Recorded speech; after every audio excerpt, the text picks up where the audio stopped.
जय मसीह की। मेरा नाम है पास्टर राजेश कहते। सबका इस वीडियो में स्वागत हो। यीशु मसीह आपको और आपके फैमिली को आशीष करे और सुरक्षित रखे।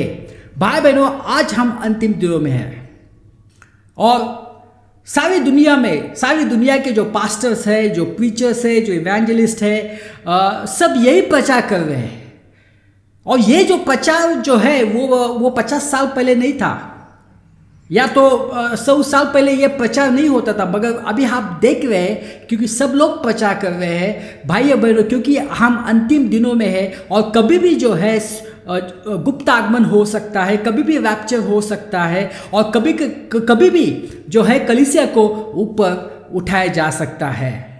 और उसके बाद शुरू होने वाला है पीड़ाओं का समय, जो कि 7 साल का होगा। और वो पीड़ाओं का समय बहुत ही जो है तकलीफ सा होगा।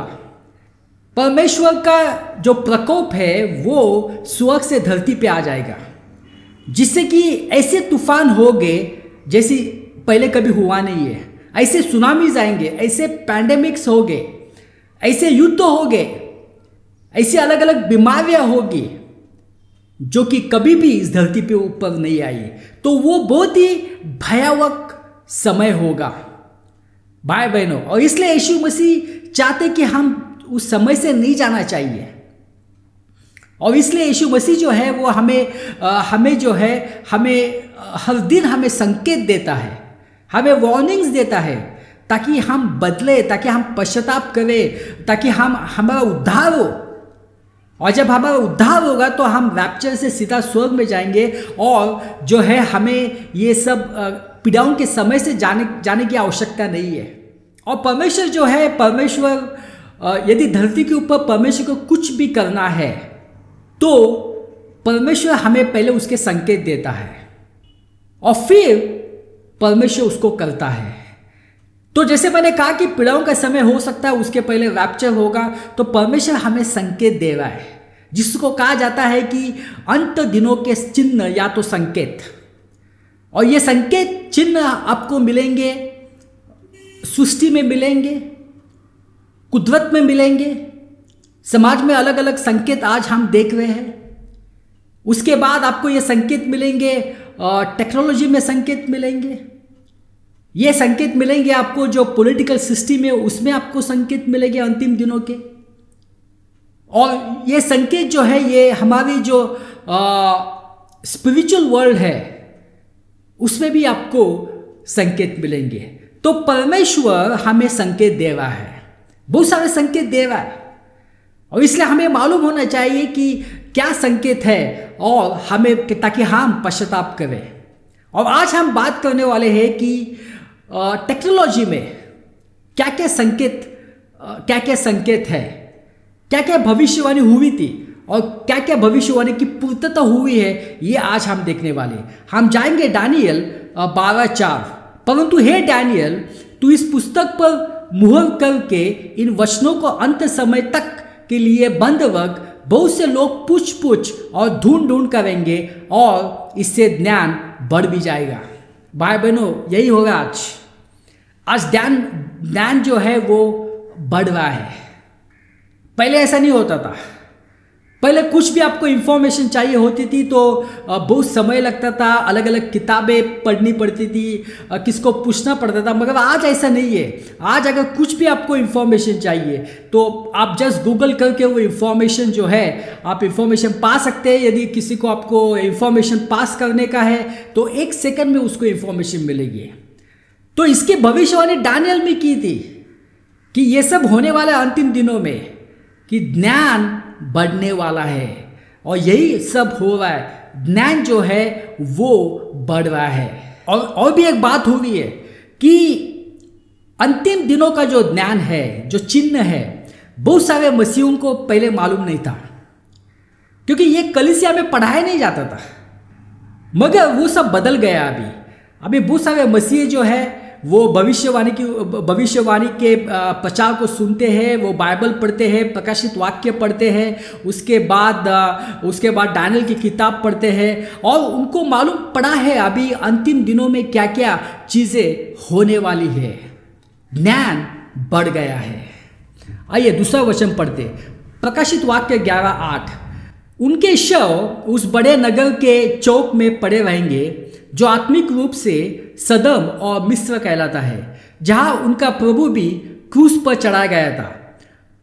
सब लोगों और कुलों और भाषाओं और जातियों के लोग उनके शव को 3.5 दिन तक देखते रहेंगे और उनके शव को कब्र से रखने न देंगे।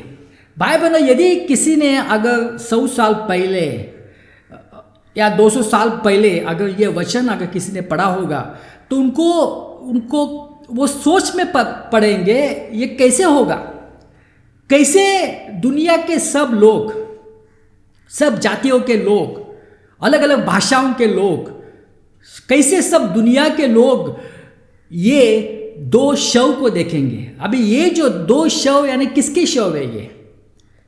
ये जो है ये मूसा और एलिया के शव है, और ये 2 आने वाले हैं अंतिम दिनों में, और ये जो पीड़ाओं के समय में रहने वाले हैं उनके लिए आखिरी मौका होगा पश्चाताप करने का। तो ये 2 आएंगे, प्रचार करेंगे, मगर उनको मार दिया जाएगा, और जैसे वो मर जाएंगे तो लोग बहुत खुश हो जाएंगे, और उनको दफनाया नहीं दिया गया, वैसे उनका शरीर जो है वो वहाँ पे रस्ते के ऊपर रखा गया।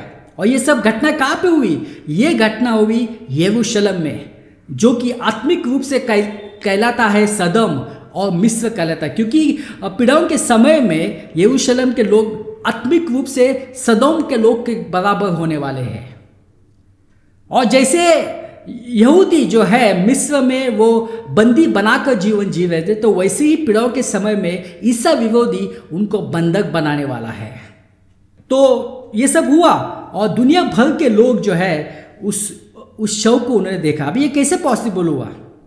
ये पॉसिबल हुआ, आज हमको मालूम है कैसे पॉसिबल हुआ। ये पॉसिबल हुआ इंटरनेट, जो कि टेक्नोलॉजी है, और या तो टेलीविज़न, इससे लोगों ने सब कुछ देखा। भाई बहनों, जैसे हमें मालूम है अगर कुछ दुनिया में कहाँ पे भी कुछ हो जाता है तो 1 सेकंड में जो वो इंफॉर्मेशन सब दुनिया भर में पसर जाती है। तो जो भविष्यवाणी प्रकाशित वाक्य 11:8 में बताई है, तो सचमुच आज हम देखते उसकी पूर्ति, आज हम देखते कि ऐसा हो सकता है। प्रकाशित वाक्य 13-15 में हम पढ़ेंगे। अभी उसे उस पशु की मूर्ति में प्राण डालने का अधिकार दिया गया कि पशु की मूर्ति बोलने लगे, और जितने लोग उस पशु की मूर्ति की पूजा न करें उन्हें मरवा डाले। भाई बहनों, यहाँ पे क्या हुआ है? अभी जैसे आपको मालूम है कि ईसा विरोधी जो है एंटी क्राइस्ट वो आने वाला है। जब तक कलीसिया है वो नहीं आ सकता, कलीसिया जाने के बाद वो आने वाला है, और वो जो है बहुत कुछ गलत काम करने वाला है, मगर वो मर जाने वाला है।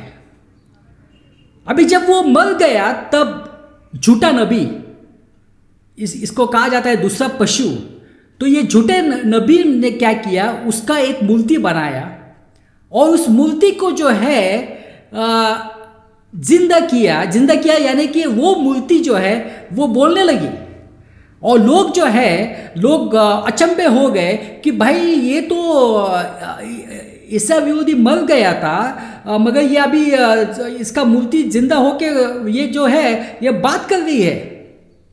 बाइबल में ये सब कैसे हुआ? अभी हमें मालूम है ये कैसे पॉसिबल है। ये पॉसिबल है साइंस ऑफ रोबोटिक्स।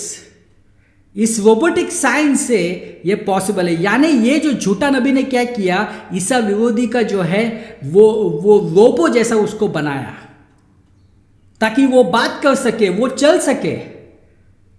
और लोगों ने जो है, लोगों को बहुत आश्चर्यचकित हुआ, अरे भाई ये जिंदा हो गया, मगर वो जिंदा नहीं था, वो था रोबो। प्रकाशित वाक्य 13:16-17 कि उसको छोड़ जिस पर छाप अर्थात उस पशु का नाम था, उसके नाम का अंक हो, अन्य कोई लेन देन न कर सके।